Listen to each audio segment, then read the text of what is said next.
llegamos a hablar de cristología feminista? Para poder responder esta pregunta tenemos que dar un paso atrás y hablar de teología feminista. La teología feminista es una teología que ya tiene reconocimiento a nivel mundial y también en el contexto latinoamericano. En este caso, nosotras nos vamos a referir más a la teología feminista latinoamericana. Dos cosas a aclarar. La palabra feminismo tiene muchos temores, muchos prejuicios. Uno se imagina el feminismo pues como este grupo de mujeres que protestan casi sin sentido o que se quieren volver varones. Eso se piensa en algunos ambientes y se tiene mucho miedo a ese término, el feminismo. Sin embargo, históricamente y ya en el quehacer teológico, se ha ido viendo la perspectiva más objetiva y más real del feminismo. Estoy hablando todo el tiempo de feminismo en singular, pero deberíamos hablar de feminismos, porque realmente son muchos los movimientos que se han levantado en defensa de la mujer, en defensa de todos aquellos derechos que se le han negado por siglos, todo fruto de la sociedad patriarcal en la que hemos vivido. Estas sociedades patriarcales continúan, sin embargo, gracias a las conquistas de los movimientos feministas, la situación de la mujer ha ido cambiando. Hoy ya tenemos derecho al voto, se nos reconoce como ciudadanas, podemos estudiar, por eso yo aquí estoy de profesora y pues seguramente muchas mujeres son las estudiantes de este curso. Cosas inimaginables en épocas no tan lejanas, en épocas tal vez de nuestras abuelas, en el que todo esto todavía tenía unas restricciones muy grandes. Entonces, los movimientos feministas hay que entenderlos pues como todos estos movimientos de resistencia frente a las múltiples discriminaciones a las que ha estado sometida la mujer en razón de su sexo.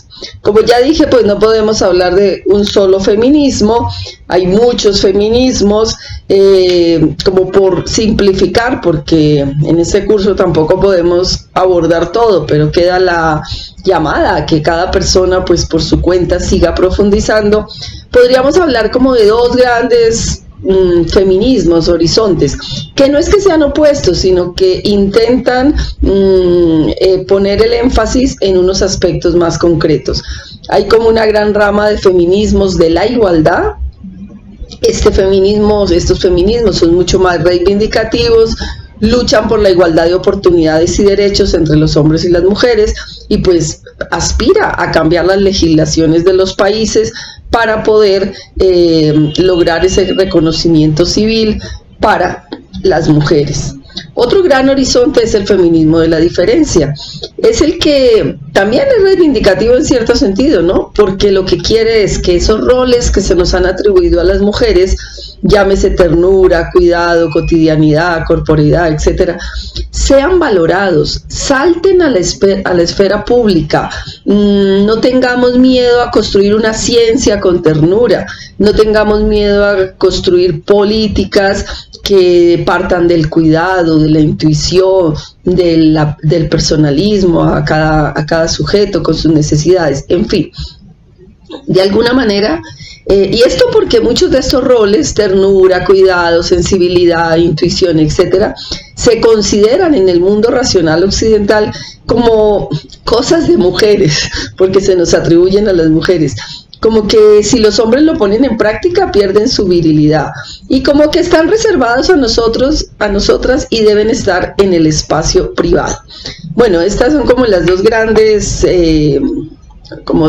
horizontes de estos feminismos. Los dos han conseguido, pues el de la igualdad, como dije al inicio, la mujer va cambiando, tiene otro estatus en la sociedad, y aunque haya mucha mentalidad androcéntrica, patriarcal todavía introyectada, al menos a nivel legal hay muchas cosas que ya son conquistas y en las cuales podemos apoyarnos y tener otra visión sobre nosotras mismas. Justamente cuando la teología, por algunas teólogas, pues en un primer momento hay este rechazo a unirse con los feminismos. También porque los feminismos denuncian, ya desde hace muchas décadas, que la religión ha influido muy negativamente para que las mujeres podamos tener todos estos derechos. O sea, a nivel religioso también estuvo como bendecido este sistema patriarcal, y desde grandes padres o grandes teólogos como Santo Tomás no se reconocía la dignidad profunda de la mujer. Se nos consideraba varón imperfecto, complemento del varón, pues que nuestro oficio era ayudar a este pobre varón que en el Génesis se sintió solo, y entonces Dios se compadeció y creó la mujer para que no estuviera solo. No podemos en este curso profundizar todas las cosas, pero posiblemente en otros módulos todo esto del Génesis, por ejemplo, pues se ha reivindicado 100%. Ya sabemos que estos textos de creación pues son géneros literarios para expresar una verdad fundamental. Dios es el creador de todo lo que existe y por supuesto del ser humano. Ahora, la cita privilegiada, que es la que tal vez hemos usado menos, Génesis 1:27, Dios nos creó varón y mujer, a imagen y semejanza suya. O sea que a nivel de la religión, el varón y la mujer somos imagen de Dios, tenemos la misma dignidad, tenemos la misma capacidad de transparentarlo en este espacio-tiempo, en esta historia en la que vivimos. Sin embargo, se usó más el otro texto de Génesis, donde la mujer es sacada de la costilla del varón y se interpretó literalmente, ¿no? Entonces, si uno lo interpreta literalmente, pues somos una acción segunda. Los especialistas en la Sagrada Escritura pues hacen caer en cuenta, costilla no es una acción segunda, no es un desprendimiento del varón, sino justamente esa igualdad fundamental. En fin, todo esto amerita esta hermenéutica de todos los textos bíblicos, bien hecha para entender qué es lo que, con qué lenguaje se expresaron las verdades fundamentales de fe. Bueno, traigo a colación todo esto porque las feministas tenían y tienen aún hoy muchos prejuicios sobre la religión, sobre las iglesias y posiblemente sobre la teología, ya que al fomentar como esta creación de Dios, leyendo el texto de Génesis literalmente, y reservándole a la mujer su papel de madre, de esposa, de hija, de que su primera función es el hogar, pues sin lugar a dudas limita otras posibilidades para la mujer. Sin embargo, las teólogas también se fueron dando cuenta de que en la medida que se quiere leer la Biblia de otra manera y se quiere recuperar la dignidad de la mujer, pues que las feministas tenían razón en sus reivindicaciones y en sus luchas, y por eso se fueron dando acercamientos. En realidad, por lo menos de lo que podemos hablar de América Latina, en un primer momento podríamos reconocer como una teología de la mujer, es decir, la teología se ocupa de la mujer y de decir cosas sobre ella, de su dignidad, desde Dios, etc.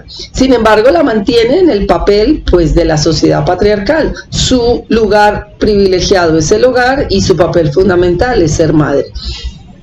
Luego las teólogas empiezan a llamar la teología de la feminidad, y tal vez se articula mucho con ese feminismo de la diferencia que dije antes, porque lo que se quiere es, la teología también puede estar atravesada, puede ser hecha por ojos de mujer, puede ser tierna, puede tener intuición, puede tener símbolos, puede, todo eso que se nos ha atribuido a las mujeres por siglos, la teología, siendo ciencia, puede incorporarlos en su quehacer teológico y producir una teología de esa manera. Entonces hay muchas producciones pues así como con ese título, teología con ojos de mujer, teología desde las mujeres, teología realizada por mujeres, y como que se espera que sea una teología de esa manera. Sin embargo, en un tercer momento entonces es cuando se habla de la teología feminista latinoamericana, que tampoco es una única teología feminista, llamemos teologías feministas latinoamericanas porque tienen diferentes énfasis, pero pues a nivel metodológico uno a veces habla en singular para poder expresar las afirmaciones fundamentales, y luego pues es que se va profundizando en tantas diferencias. Entonces, ¿qué es la teología feminista latinoamericana?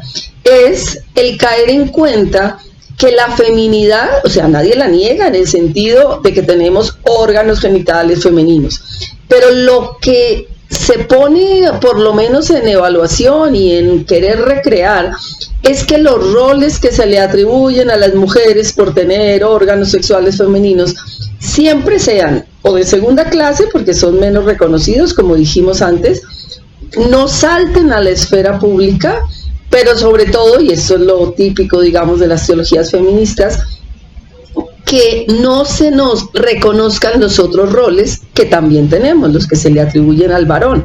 Nosotras también somos inteligentes, tenemos capacidad de liderazgo, podemos hacer proyectos, podemos llevar adelante grandes empresas, podemos participar de política, de economía, en fin, todo eso que los movimientos feministas conquistaron para las mujeres.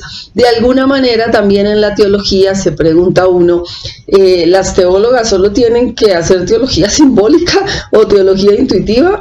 ¿O las teólogas también podemos hacer teología hermenéutica con toda la potencialidad que tiene la teología que se ha hecho durante siglos? Y claro, rescatando una cosa muy importante, y ahí es donde viene la pregunta: ¿qué ha pasado en la teología? Que sin lugar a dudas sus reflexiones no han visibilizado suficientemente a las mujeres. ¿Qué ha pasado con la teología? Que cuando trata del ser humano, cuando trata de Cristo, cuando trata de la iglesia, no diversifica, no especifica, y este mensaje que se está dando, ¿cómo afecta a los varones y a las mujeres inmersos en una sociedad patriarcal como la que estamos? Para poner un ejemplo, y ya adelantándome a los contenidos de lo propiamente cristológico, cuando en un discurso teológico o en una reflexión pastoral o en una homilía se invita a la abnegación, a la resignación, a aceptar las cosas como Dios nos las manda, pues la escuchamos diferentes los varones y las mujeres en esta sociedad patriarcal. ¿Por qué? Porque es como lo normal que a las mujeres se les haya asignado, se nos haya asignado el papel de sufrir, de aguantar, de resignarnos. En cambio, a los hombres se les excusa, ¿cómo van a resignarse ellos, pobrecitos, cómo están sufriendo porque les tocó esto? Como que hay una diferente visión. Entonces, ¿qué es lo que la hermenéutica feminista intenta como denunciar? Atención, antes de poder hacer una afirmación teológica, tenemos que preguntarnos, ¿y esa afirmación va a llegar de la misma manera a las mujeres que los varones en una sociedad patriarcal donde las mujeres hemos tenido un segundo lugar, o donde nuestros roles siempre son como de mayor, de segundo grado, y como de mayor sufrimiento, de mayor abnegación, etcétera? Todo esto también es importante destacarlo, ha sido gracias a que el feminismo en general utiliza muchas categorías. Entre otras categorías utiliza la categoría género. Es una categoría de análisis. Aquí no estamos hablando de lo que hoy en día se llama con tanta fuerza ideología de género. Aquí estamos hablando de la categoría de análisis género. Esa categoría en sí es una categoría de la sociología. ¿Y a qué nos lleva? A lo que he dicho durante todo este discurso, a mostrar con toda claridad que esos roles que se nos atribuyen a cada sexo, dependiendo del órgano, de los órganos sexuales que tenemos, sean femeninos o masculinos, esos roles no están equilibrados. A los varones siempre se les atribuye el rol de, como dije antes, llevar adelante empresas, ser mucho más ser mucho más inteligentes, ser mucho menos complicados. Ellos como que saben trabajar en grupo y no tienen problema, etcétera. En cambio, a las mujeres se nos atribuyen estos roles de que somos más cositeras, decimos en Colombia, no sé si en todo lugar se entiende esta palabra, o sea, nos fijamos demasiado en los detalles y por eso enredamos más las cosas. Somos más intuitivas, somos más sensibles, somos más de la cotidianidad, por eso nos ocupamos siempre de las cosas materiales, porque parece que esa es nuestra única función. Y sin lugar a dudas, somos llamadas a ser madres, y quien no es madre pues parece que no tiene como mucho reconocimiento social, y entonces a uno le preguntan, pues si no tienes hijos, no, bueno, pero todavía eres joven, ya puedes tener todavía, o sea, como que si no llegas a tener hijos, no llegas a ser una persona completa. Y si no te has casado a según qué edad, pues con más veras, ¿no? Parece que tú no tuviste éxito con los varones porque nadie te propuso matrimonio. En cambio a los varones se les respeta un poco más, hasta se compadecen de que, ay, pobrecito, todavía no se ha casado, ¿quién lo va a atender? Y cuando sea mayor, ¿quién lo va a atender? En cambio a las mujeres, pues es normal que se queden solas, que se queden viudas, y pues no, parece que nadie necesita que las atiendan porque ellas se saben atender. En fin, esa categoría es la que nos ha permitido descubrir que estos roles atribuidos a cada género no son equivalentes, nos limitan a nosotras algunas funciones y a ellos a otras. Entonces, pues los feminismos han podido denunciar esta opresión genérica, y aquí viene todo lo de la sociedad patriarcal que nos pone esos roles a cada uno de los sexos. Y la pregunta que hace como saltar esa fijación de roles es, ¿y acaso no muestra la historia que eso no es verdad? Que las mujeres ejercemos los roles de los varones y lo hacemos muy bien, y los varones ejercen los roles de las mujeres atribuidos por la cultura y los ejercen muy bien.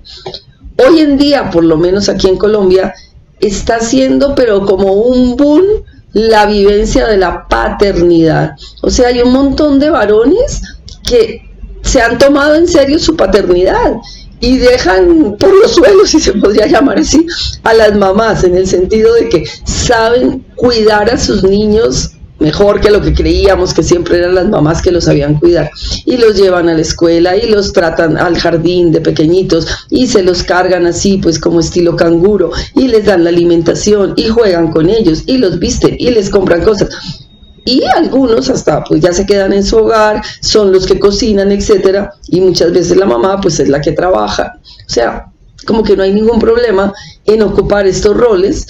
Y se demuestra, si es que uno no se lo cree todavía, que los seres humanos somos de una riqueza inigualable, varones y mujeres, y que todos estamos llamados a ejercer todos estos roles culturales. En la medida que esto fuera más verdad, ya va siendo verdad en muchas partes, con algunos prejuicios, pero todavía, pero ya va siendo verdad en muchos lugares, entonces estaríamos más cercanos de ese plan original de Dios.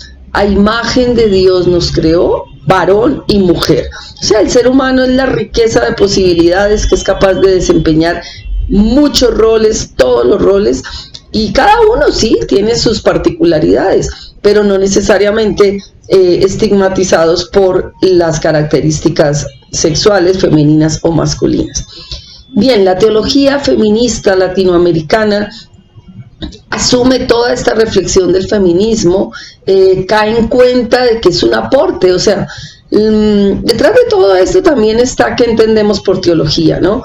Cuando la teología se entendía como una reflexión sobre Dios, pero el Dios de las nubes, de las alturas, pues no necesita prácticamente de ninguna otra ciencia, necesita pues sí, de la filosofía, que ha sido siempre su mediación privilegiada, pues para establecer conceptos, para trabajar categorías y poder explicar desde ahí sus reflexiones.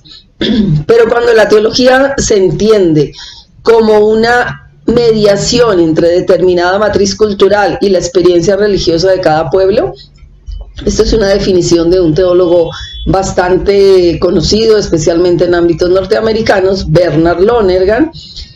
Pero cuando la teología se entiende, como Rahner, que también es otro teólogo tan conocido, la postula como una antropología, o sea que solo podemos conocer de Dios lo que realmente el ser humano, desde sus mediaciones históricas, puede conocer de sí mismo y del Dios que descubre en sus mediaciones históricas.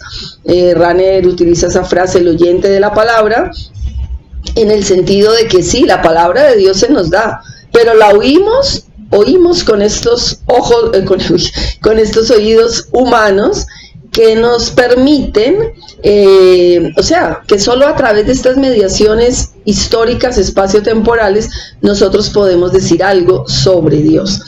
Entonces, cuando la teología es antropología, cuando la teología es una mediación para entender la experiencia de Dios en este espacio-tiempo, la teología necesita de todas las otras disciplinas para poder hablar con mayor propiedad y para poder mostrar qué decir de Dios, qué decir del ser humano, qué decir de la iglesia, qué decir del mundo, pero con categorías encarnadas.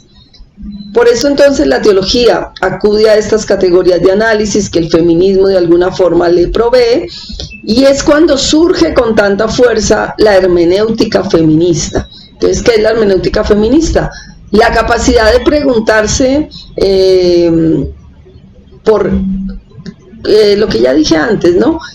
Cuando se desarrolla un discurso teológico, eso cómo afecta a los varones y a las mujeres. Y entonces hacerse preguntas como, ¿y esto no podría ser de otra manera? ¿Y dónde están presentes las mujeres en el texto bíblico? ¿Y cuál sería el rol que las mujeres tienen que tener en la realidad eclesial?